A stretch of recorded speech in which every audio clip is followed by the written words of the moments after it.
मेड़ मां ख़बर ॾींदा हलूं त मेड़ जे कासई मोहल्ला में ज़ीशान ऐं अमजद खोखर मुबैना तौर सदाम हुसैन खोसो जे घर मां चोरी जी वारदात थी आहे। वाक़े खां पोइ इतला मिलण बावजूद पुलिस वाक़े वारी हंध ते न पहुती, जंहिं सबब इलाइक़े में छिकताण पैदा थी वई।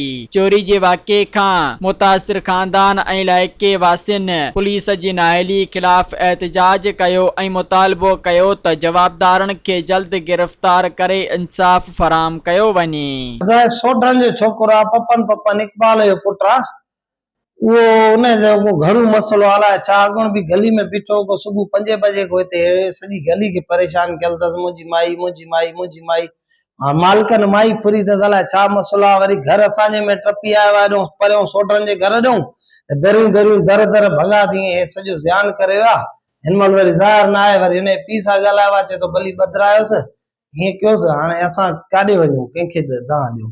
साल पोइ इहो आहे त पुलिस अचे, पुलिस हिनखे वठी वञे।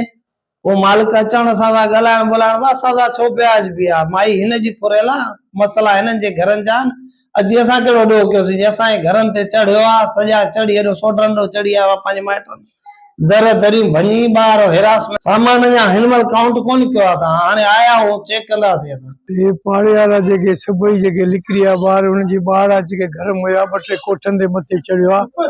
हाणे उनजा ताला भॻा ते दरियूं भॻियूं अथई, पर हिकिड़े घर में न 2-3 घरनि में विया। हाणे असां सभु पाड़े वारा परेशान आहिनि। कुझु असांखे जेको आहे त पुलिस जी पिकट बि असांजे पाड़े में कान्हे का। उन खां पोइ अचे पाण पुलिस अचे सॼी जेके वाक़िया थिया आहिनि वारदात थियनि महिरबानी करे को नुक़सान थी पए कुझु महिरबानी करे मोहल्ले में पहुचो। अचे मुंहिंजी मोहम्मद शेख भट्टी भरिसां हुनजा घर 3-4 घरनि में गिरियो आहे, 3-4 घरनि में ताला भॻा अथई। तव्हां अचे ॾिसो हुजे जेकी आहे, जीअं तव्हांखे सुठो लॻे असां इंतज़ाम खे चवंदा महिरबानी करे अचो। सब्सक्राइब कयो अवामी न्यूज़ HD खे ऐं ताज़ा तरीन ख़बरुनि लाइ ॾिसंदा रहो अवामी न्यूज़ HD।